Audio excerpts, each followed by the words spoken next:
Hello IGNOU students, आज हम बात करने वाले हैं इग्नू के ऐसे वे स्टूडेंट जिनका नया नया एडमिशन होना है या फिर नया जो एडमिशन लेने की सोच रहे हैं। तो आज हम इस वीडियो में मैं आपको बताने वाला हूं कि नया एडमिशन लेने से पहले आपको इग्नू के बारे में सब कुछ पता होना चाहिए कि इसमें क्या क्या आपको दिक्कत आने वाली है और क्या क्या इसमें इजी है। तो चलिए वीडियो शुरू करते हैं। और अगर आपने अभी तक हमारे चैनल को यहाँ से सब्सक्राइब नहीं किया है तो यहाँ से आप ज़रूर सब्सक्राइब कीजिए, ताकि इसी तरह के वीडियो मैं आपके लिए बनाता रहूँगा। और अगर आपके कोई भी सवाल हैं तो आप वीडियो के कमेंट में हमें बता सकते हो। तो चलिए वीडियो शुरू करते हैं। देखिए, इग्नू में जब भी आपका एडमिशन होता है या फिर आप एडमिशन जब करते हो तो इग्नू में नए बच्चों के लिए बहुत सारे डाउट्स होते हैं, क्योंकि एडमिशन उन्होंने ऑनलाइन यहाँ से कर लिया है। अब करने के बाद जब तक आपका डिग्री नहीं मिलता है या फिर जब तक आपका सेशन चलता है तो उस सिचुएशन में आपको कहाँ तक प्रॉब्लम आने वाली है और क्या क्या आपके लिए इजी है और क्या क्या आपके लिए हार्ड रहेगा इग्नू के अंदर। तो देखिए, सबसे पहले आप एडमिशन लेने से पहले जब आप इस पोर्टल पे आ जाओगे तो अपने प्रोग्राम की डिटेल यहाँ से ज़रूर निकालें। कितना फीस आपका पर ईयर्स का लगता है वो सारी आपको नोटिफिकेशन वगैरह सारी डिटेल यहाँ पे मिल जाती हैं। यानी हर कोर्स का इसमें अलग यूनिक ही बॉक्स बना हुआ होता है इस तरह से। ठीक है, अब फॉर एग्जांपल यदि आपका BAM सब्जेक्ट कोर्स है तो आप उसी का डिटेल यहाँ पे देख पाओगे। तो यहाँ से सबसे पहले तो यहाँ पे इनका गाइडलाइन वह आपको अच्छी तरह से देख लेना है, कितना फीस है। ठीक है, क्या क्या आपको चाहिए, वो कहाँ कहाँ उनके सेंटर रीजनल सेंटर हैं, तो वो ये आप देख के फील कर सकते हो ऑनलाइन। ODL ये प्रोग्राम है, मोड इसका डिग्री है। ठीक है, ये इतना आपने देखा और एडमिशन आपने ले लिया। अब जैसे आपका एडमिशन आपका कंप्लीट होता है, कंप्लीट होने से लेके जब तक आपका नीचे यहाँ पे दिया गया है अप्लाई फॉर डिग्री, यानी जब तक आपका डिग्री कंप्लीट नहीं होता है तो तब तक हम बात करेंगे कि आपको क्या क्या प्रॉब्लम फेस होने वाली है। तो मैंने कुछ जो भी हार्ड और इजी है कुछ समझाने के लिए मैंने यहाँ पे आपके लिए एक ट्रेन बनाई है, यानी आपका किस तरह से स्टार्टिंग से लेके एंड तक डिग्री होने वाला है और उसमें क्या क्या आपको दिक्कत होने वाली है। तो चलिए वीडियो शुरू करते हैं। तो सबसे पहले जब आप यहाँ से देखोगे तो आपने एडमिशन लिया और लास्ट में आप देखोगे तो यहाँ पे आपका डिग्री तक का हो रहता है। ये हर कॉलेज, लेकिन खास करके जो प्राइवेट कॉलेज होते हैं उसमें आपको सारी नोटिफिकेशन मिलती है, लेकिन इग्नू में ऐसा नहीं है। इग्नू में कुछ एडवांटेज भी हैं और कुछ कुछ आपकी एडवांटेज भी हैं, सॉरी। तो इसके लिए आपको क्या करना चाहिए, कितना इजी है और कितना हार्ड है। ठीक है, तो इसमें देखिए सबसे आसान पहला पॉइंट हम कवर करते हैं कि ऑनलाइन पोर्टल आपको मिलता है, यानी आपका सब कुछ ऑनलाइन डिटेल इसमें रहने वाला है। यानी आपको एडमिशन करना है, आपका सब कुछ ID कार्ड वगैरह, और इसमें जैसे घर बैठे आपको सारी चीज़ें मिलती हैं, बुक्स भी मिलती हैं आपको घर बैठे। फीस भी आप वही देते हो जो आप कोई कॉलेज वाले आपसे 3-4 हज़ार रुपये ज़्यादा भी लेते हैं। तो यदि आपको इग्नू यूनिवर्सिटी में आपने एडमिशन ले लिया है तो बेनिफिट है घर बैठे आपको एडमिशन करना, कम फीस। ठीक है, और साथ साथ आप काम करते रहोगे तो आपका ये सेशन है इग्नू में स्टार्ट हो जाएगा। अब मुश्किल क्या है इसमें, मुश्किल ये है कि जब आप एडमिशन करते हो तो कुछ लोग सही से कोर्स का चयन नहीं करते। एग्जाम्पल के लिए मैंने यहाँ पे आपको बताया कि कुछ लोग सबसे पहले जैसे किसी को BA इंग्लिश से करनी है, ठीक है, और किसी को जैसे हॉनर से करनी है, हिस्ट्री से करनी है। तो ऐसे अगर आप सब्जेक्ट लेके चलते हो तो BAM सिर्फ सिंपल जो बैचलर, जिनको सिंपल यानी सब्जेक्ट से कोई मतलब नहीं होता उनको डिग्री करनी होती है, तो वो तो आपका बैचलर ऑफ आर्ट्स हो गया। लेकिन किसी किसी को एक फील्ड में जाने के लिए एक सब्जेक्ट चॉइस करना होता है। जैसे आपको बैचलर ऑफ आर्ट इंग्लिश से करना है तो उसके लिए ये प्रोग्राम है। अगर आपको हिंदी से करना है तो बैचलर ऑफ आर्ट हिंदी में ये प्रोग्राम है। तो जो भी जिस फील्ड में आप जाना चाहते हो, जो आप मेन सब्जेक्ट लेके आप रीडिंग करोगे BA के अंदर ग्रेजुएशन करोगे, तो उसमें सारे सब्जेक्ट के अलग अलग यहाँ पे दिए हुए हैं, वो आप देख सकते हो। एग्जाम्पल के लिए जैसे मैं BA आपका हिंदी में आपका दिखाता हूँ, तो देखिए इसमें सब्जेक्ट चॉइस का ये मतलब होता है, अगर आपने हिंदी में बीए करना चाहते हो तो आपके 3rd ईयर तक हिंदी के सब्जेक्ट चलेंगे और आपके लास्ट तक हिंदी सब्जेक्ट ही रहने वाले हैं। पूरा जो डिग्री रहेगा वो इसी मीडियम पे, यानी आपके जो मेन सब्जेक्ट हिंदी होने वाले हैं वो 3rd ईयर तक आपके चलेंगे। लेकिन अगर जिनको सब्जेक्ट से कोई लेना देना नहीं है, कोई भी सब्जेक्ट रहे, तो आप बीएम चॉइस कर सकते हो। ठीक है, इसमें यूनिवर्सिटी अपने हिसाब से जो जो इंक्लूड सब्जेक्ट होते हैं मिक्स वो आपको देती है, और इसमें भी आप देख सकते हो वही फीस आपका, और मीडियम इनका हिंदी और इंग्लिश है। और इसमें सब्जेक्ट, लेकिन जब आप दूसरा आप एडमिशन करोगे इसमें आप अपने कोई जैसे हिंदी आप लेना चाहो तो नहीं ले पाओगे, लेकिन आप बीए जैसे अब कुछ कोई सब्जेक्ट लेके आप कर रहे हो तो उसको यहाँ से सबसे पहले पूरा डिटेल देखकर ही आपको यहाँ से इसी प्रोग्राम को आपको एडमिशन में सेलेक्ट करना है, अन्यथा बाद में ये चेंज होने में आपको प्रॉब्लम भी होती है, एडमिशन भी कैंसिल होते हैं। तो इस वजह से सबसे पहले यहाँ से आपको चॉइस ज़रूर करना चाहिए। फिर बात करते हैं, आपने जब आपने एडमिशन कर लिया अपना, ठीक है, और आपको ऑनलाइन पोर्टल मिल जाता है अपना, और आपने चलो यहाँ पे मुश्किल मैंने आपको बताती थी कि आपका सही जो कोर्स है, सही आपका उन सब्जेक्ट्स के अकॉर्डिंग ही आप एडमिशन लीजिए। उसके बाद में यदि ये एडमिशन का काम आपका यहाँ से लेके यहाँ तक ख़त्म हो जाता है, ठीक है, ये आपका काम ख़त्म हो गया, तो उसके बाद में आता है कि जैसे आपकी बुक्स। अब इग्नूम की यदि आपने बुक्स ली हैं तो कई बार बुक्स थोड़ी देरी से आती हैं, यानी बुक्स आपने ले ली, लेने के बाद बाय पोस्ट आपकी बुक्स घर पे आती हैं। तो इसमें सरल तो ये है कि इग्नू की जो बुक्स होती हैं उसका सिलेबस बिल्कुल इजी होता है, वो आप आराम से घर बैठे आप खुद से भी रीडिंग कर सकते हो, इतना इजी इनकी बुक्स होती हैं।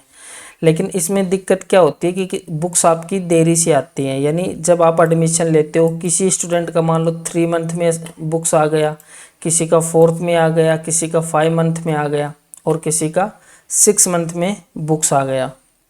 तो इस तरह से जो बुक्स हैं वो काफ़ी लेट आती हैं, और ऐसा नहीं सभी की लेट आती है, कुछ % बच्चों का, यानी इनका टाइम टू टाइम इनको बुक्स देते हैं, ऐसी बात नहीं है। वो इस तरह से होता है जैसे 10 स्टूडेंट ने एडमिशन लिया है एक साथ एक ही जगह पे, तो आपका कोई फ्रेंड है तो उनकी मान लो अभी बुक्स आ गई, आपकी नेक्स्ट मंथ या उससे 10-20 दिन बाद बुक्स आ जाएंगी। लेकिन ये है कि इसमें थोड़ा सा टाइम लगता है, तो ये आपको एक प्रॉब्लम आने वाली है।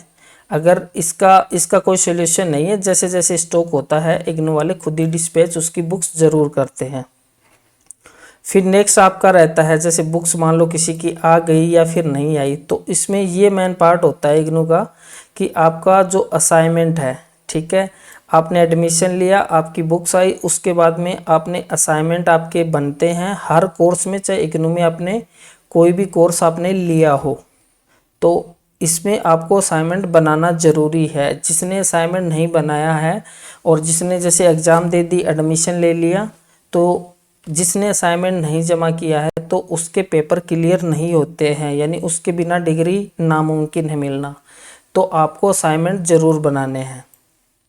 तो किस तरह से हम असाइनमेंट में और आपकी किस तरह हेल्प करेंगे, मैं इसमें आपको आगे समझाने वाला हूं कि हम किस तरह से आपको गाइड करेंगे। आप ने एडमिशन ले लिया है, कुछ नहीं समझ में आ रहा है, जो नए स्टूडेंट हैं, तो हम आपको एक सजेशन देंगे ताकि आपको कहीं से भी यदि इग्नू में आपको दिक्कत आ रही है, प्रॉब्लम आ रही है, तो आप हमसे कांटेक्ट कर सकते हो। ठीक है, कांटेक्ट बिल्कुल फ्री है, आप व्हाट्सएप कीजिए दिए गए स्क्रीन के नंबर पे, और सारी चीज़ें हम आपको बिल्कुल फ्री गाइड करेंगे, उसका कोई चार्ज वगैरह नहीं है अलग से। ठीक है, अब ये असाइनमेंट है, ये आपका बहुत ही इंपॉर्टेंट पार्ट है, ये असाइनमेंट आपको बनाने हैं। अब आसान तो ये है कि आप ये घर बैठे असाइनमेंट बना सकते हो, यानी बिना किसी हेल्प के घर बैठे आपके असाइनमेंट बन जाएंगे। असाइनमेंट कैसे बनाने हैं, कितने आपके असाइनमेंट बनेंगे, वो आप हमसे पूछ सकते हो, या फिर आप अपने जो थ्योरी पेपर हैं उनके असाइनमेंट अपने आप बना सकते हो। इसमें देखो मुश्किल क्या होता है कि डेडलाइन, यानी डेडलाइन, और इसमें जो असाइनमेंट है वो कहीं रिजेक्ट होते हैं। सबसे ज़्यादा जो असाइनमेंट का काम है वो आपने किया है, इसके अंदर भी अगर आपने गाइडलाइन को फॉलो नहीं किया, मुश्किल, यानी आपको पता ही नहीं है कि असाइनमेंट आपने कैसे बनाया। आपने पेज लिख के, कुछ ने फोटोकॉपी जमा करवा दी, किसी ने किसी का कॉपी करके जमा करवा दिया, या फिर किसी ने मान लो गलत पेज पे लिखा है। जो गाइडलाइन दी थी, जैसे आपको सिंगल साइड लिखना है कि डबल साइड लिखना है, पेज का कहाँ मतलब क्या लिखना है, क्वेश्चन पे क्वेश्चन लिखना है कि नहीं लिखना है, तो वो सारी चीज़ें आपने अगर फॉलो गाइडलाइन एक बार ज़रूर देखना चाहिए। वो गाइडलाइन यदि आपने नहीं देखी हैं तो आपका असाइनमेंट रिजेक्ट हो सकता है। तो इस चीज़ से आप बचें। और समय एक आपका होता है कि आपको हर वो टाइम पता होना चाहिए कि असाइनमेंट आपका कब जमा हो रहा है, क्योंकि किसी को डेट पता नहीं चलती है, किसी को सेंटर का पता नहीं होता कि सेंटर कौन सी डेट को ओपन रहेगा, क्लोज रहेगा। तो ये जो आपका मेन पार्ट होता है, इसमें हम आपकी सारी हेल्प बिल्कुल फ्री कर सकते हैं। तो आप हमसे कांटेक्ट कर सकते हो या फिर इस वीडियो के कमेंट में आप बता सकते हो। अगर आपने असाइनमेंट बना लिए और आपने इस यहाँ से भी आप आगे निकल गए, यहाँ पे आगे निकलने के बाद आपका रहता है सिर्फ एग्ज़ाम। ठीक है।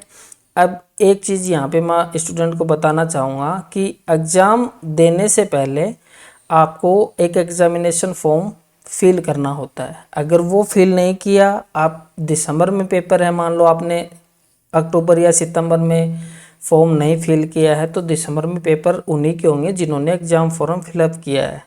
कुछ स्टूडेंट का मानना है कि सर एडमिशन टाइम हमने फ़ीस दी थी, वो थी आपके ओनली एडमिशन फ़ीस।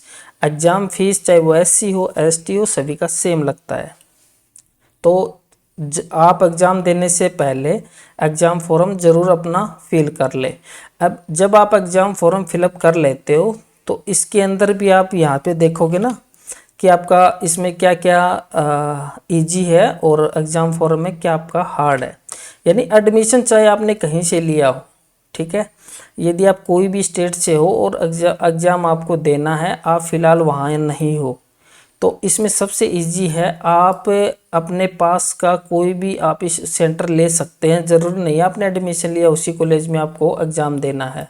यानी इसमें आप इंडिया के किसी भी कोने में चले गए हो तो आपको जो एग्ज़ाम मंथ आएगा, तो उससे पहले जो आप एग्ज़ाम फॉर्म फिलअप करोगे तो यहाँ से आप अपनी चॉइस से वो आपको सेंटर नए दिखा देता है पोर्टल के ऊपर। तो आप अपने नियर पास का कोई भी आप सेंटर चॉइस करके वहाँ पे मनपसंद का आप दे सकते हो सेंटर। अब इसमें दिक्कत क्या होती है कि सिलेबस पूरा करना, ठीक है, इसमें आपने एग्ज़ाम फॉर्म फिलअप कर दिया। अब मेन होता है कि आप सिलेबस कैसे कवर करोगे, क्योंकि ये तो डिस्टेंस यूनिवर्सिटी है, क्लास आपकी हुई नहीं है। तो इसके लिए भी हमारे पास सल्यूशन है। जो आपकी ये मुश्किल जो पार्ट होते हैं इसके लिए हमारे पास सल्यूशन है। तो यानी जब आपको कुछ रीडिंग करना है तो आप हमसे नोट्स ले सकते हैं। अगर आपने बुक्स पढ़ी है तो आपको नोट्स लेने की कोई ज़रूरत नहीं है, ठीक है। आप इसके लिए पिछले 5 साल के आप क्वेश्चन पेपर देख सकते हैं। अगर आपको एग्ज़ाम की तैयारी आपको पता होना चाहिए पेपर किस टाइप का आएगा, तो आप पीछे के एग्ज़ाम क्वेश्चन पेपर उठा के वहाँ से आप दे सकते हो। अब इसमें क्या है कि आपने एग्ज़ाम भी दे ली, ठीक है, ये एग्ज़ाम आपने दे दी।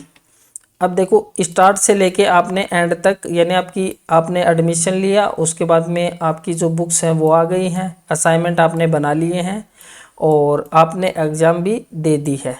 अब उसके बाद बात करते हैं, ऐसे मान लीजिए 3 इयर्स का है आपका कोर्स, ठीक है, तो ये चीज़ें आपको 3 टाइम्स करनी है। 1 साल जैसे कंप्लीट हुआ, वापस आपने सेकेंड ईयर के लिए एडमिशन किया, वापस आपने थर्ड ईयर के लिए एडमिशन किया, तो ये आपका चलेगा कंटिन्यू। लेकिन जो 4th पार्ट है ये तभी आप यहाँ तक तभी पहुँच पाते हो जब आपके पीछे की ये सारी चीज़ें आपकी कंप्लीट है। जैसे असाइनमेंट आपका कंप्लीट है, एग्ज़ाम फॉर्म आपने सारे पेपर का आपने एग्ज़ाम दे दिया है, तो ये सारी चीज़ें आपने अगर कंप्लीट की हैं तो उसके बाद में आती है आपकी डिग्री। अब डिग्री कैसे आती है, जैसे इग्नू का जैसे ये जो पोर्टल है यहाँ पे आप देख सकते हो online-service.ac.in, तो यहाँ पर जाके आप रजिस्ट्रेशन करके अपना डिग्री ले सकते हो। जैसे आप न्यू रजिस्ट्रेशन पे क्लिक करोगे तो वैसे ही अगर आपका डिग्री यहाँ से कंप्लीट है और जैसे आप अपना एनरोलमेंट नंबर डालोगे तो जिस बच्चे का डिग्री कंप्लीट हो चुका है वहाँ पे आपका डिटेल शो करेगा। और अगर जिनका डिग्री में अगर एक सब्जेक्ट भी बैक है या एक सब्जेक्ट का भी असाइनमेंट जमा नहीं है तो उनका डिग्री कंप्लीट नहीं होता। तो जैसे आपका रिजल्ट आया, सब कुछ आपका कंप्लीट है, तो यहाँ पे आप 20-25 दिन बाद अपना एनरोलमेंट नंबर डालोगे तो आपको यहाँ पे डिटेल शो होने लग जाएगा। शो होने के बाद आप डिग्री अप्लाई कर सकते हो। तो इसमें देखो, डिग्री लेने के लिए आपको कहीं जाना नहीं होता, आपकी डिग्री घर ही आपके पोस्ट ऑफिस के थ्रू घर पे आ जाएगी। अब इसमें सबसे मुश्किल क्या होती है, जैसे डिग्री आपका कंप्लीट हो गया, अब मान लो आज कंप्लीट हो गया, 2 मंथ के बाद भी आप का डिग्री नहीं है, 3 मंथ हो गए, थोड़ा सा टाइम लग रहा है, यहाँ पे भी आपको डिटेल नहीं मिल रही है। तो इसमें एक प्रॉब्लम आती है, वो होती है ग्रेड कार्ड की। यानी जब तक जैसे असाइनमेंट आपके अपडेट नहीं हुए, या फिर आपका मान लो कुछ भी जैसे पेंडिंग है, 3 असाइनमेंट आपके पेंडिंग थे, आपने जमा करवा दिए, 3 महीने से ज़्यादा हो गए इंतज़ार करते करते, तो ये जो आपका असाइनमेंट है, यानी ग्रेड कार्ड आपका जो बनता है, जो आपका मार्कशीट के लिए एक जो नंबर देने के लिए जो आपके ग्रेड कार्ड के में असाइनमेंट, प्रोजेक्ट और थ्योरी के जो मार्क्स लगते हैं, अगर वो यहाँ पे लेट हो रहा है तो ये सबसे मुश्किल पड़ाव होता है। क्योंकि यहाँ पे आपका जैसे आप देखते हो कि चलो मेरा इस मंथ में डिग्री मिल जाएगा, लेकिन आपके असाइनमेंट अगर आपने जमा करवा दिए, रिजल्ट नहीं आ रहा है, तो अपडेट होने में 2 महीने भी लग सकते हैं, 3 भी, या फिर उससे भी ज़्यादा। तो ये सबसे ज़्यादा दिक्कत आती है स्टूडेंट को कि आपका डिग्री आपको डिग्री के लिए आपको ग्रेड कार्ड अपडेट का वेट करना पड़ता है। ठीक है, इसमें मैं आपको यही बोलूँगा कि आप रिजल्ट का वेट कीजिए।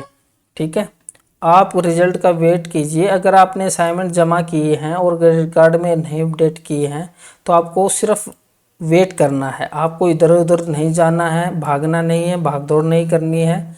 सारी चीज़ें आपको एक धीरज रखना है ताकि आपका वो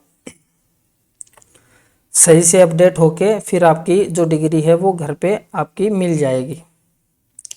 उसके बाद में इसमें फ़ायदे और नुकसान, इसमें मतलब सब कुछ ईजी है।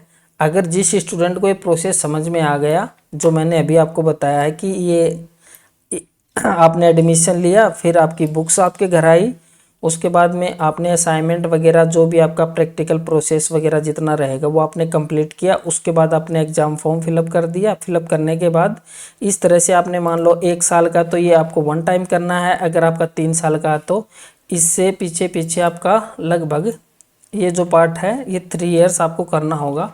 उसके बाद आपका ग्रेड कार्ड कंप्लीट हो जाएगा तो वैसे आपकी डिग्री घर आ जाती है।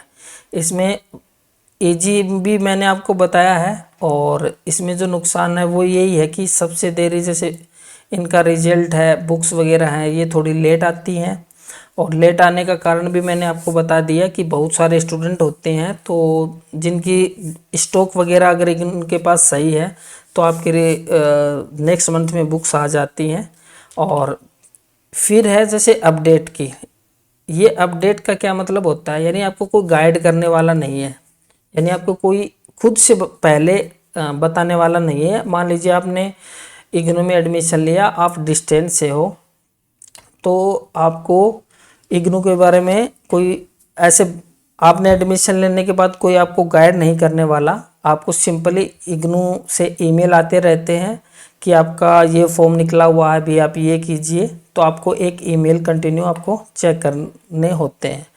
अगर आपको ये समझ में आ गया फिर भी आपको डाउट है तो इसमें हम कुछ हेल्प करते हैं स्टूडेंट की, यानी ये जो प्रोसेस है वो भी मैं आपको बताने वाला हूँ कि हम, अगर आपको एडमिशन में कोई सहायता चाहिए, जैसे एडमिशन आपको समझ में नहीं आ रहा, आपको एडमिशन लेना है, तो वो हमसे आप एडमिशन करवा सकते हो। ठीक है, हर कोर्स का आप एडमिशन हमसे करवा सकते हो।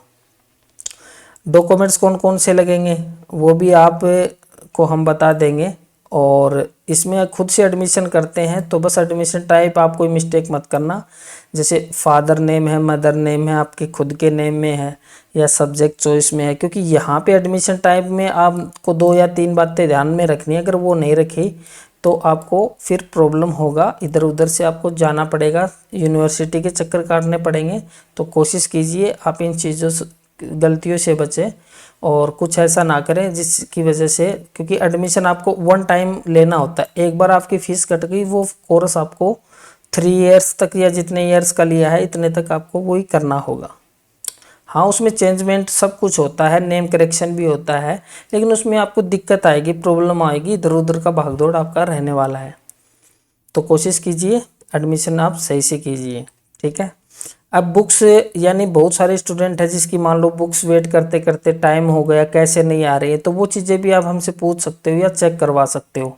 अगर बुक्स आपने नहीं ली हैं तो आप ई ज्ञान कोश से अपनी जो बुक्स की PDF है वो डाउनलोड करके रीडिंग कर सकते हो। फिर भी जिन स्टूडेंट ने बुक्स अप्लाई किया था और उनका बुक्स नहीं आया है, तो वो देखिए स्टडी के लिए ई ज्ञान कोश से डिजिटल फॉर्म में आप PDF में डाउनलोड कर सकते हो फ्री में। तो यहाँ से भी आप बुक्स नॉर्मली आप पढ़ सकते हो, वो बुक्स फ्री में डाउनलोड करके, ठीक है।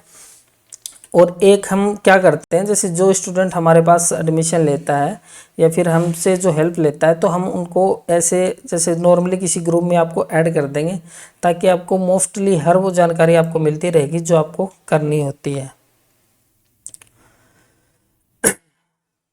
उसके बाद में हम बात करेंगे कि हम जो स्टूडेंट को गाइड करते हैं, तो इसमें देखो एक तो आपको सही दिशा, यानी जो भी हम बताते हैं तो वो स्टूडेंट को सही गाइड करते हैं ताकि वो राइट डायरेक्शन में चले, यानी इधर उधर उनको जाना नहीं पड़े, चक्कर नहीं लगाने पड़े। और इसमें आपका एक तो समय बचेगा, ठीक है, एक आपको गाइड आपको सही मिलेगा कि हमने आपको, मान लो आपका कोई ईमेल आईडी आपको डाउट है कि सर मेरा नाम गलत हो गया, अब आप सेंटर जाओगे, सेंटर से घर आओगे, तो वो चीज़ें आप हमें व्हाट्सएप के थ्रू या फिर दिए गए नंबर पे आप कॉल करके पूछ सकते हो, ठीक है।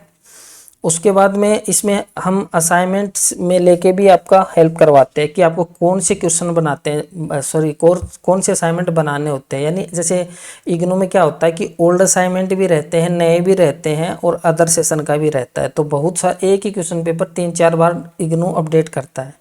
तो मान लीजिए पिछले साल का क्वेश्चन पेपर भी अपडेट है, स्टूडेंट ने डाउनलोड किया, बनाना शुरू कर दिया, कल को वो रिजेक्ट हो सकता है।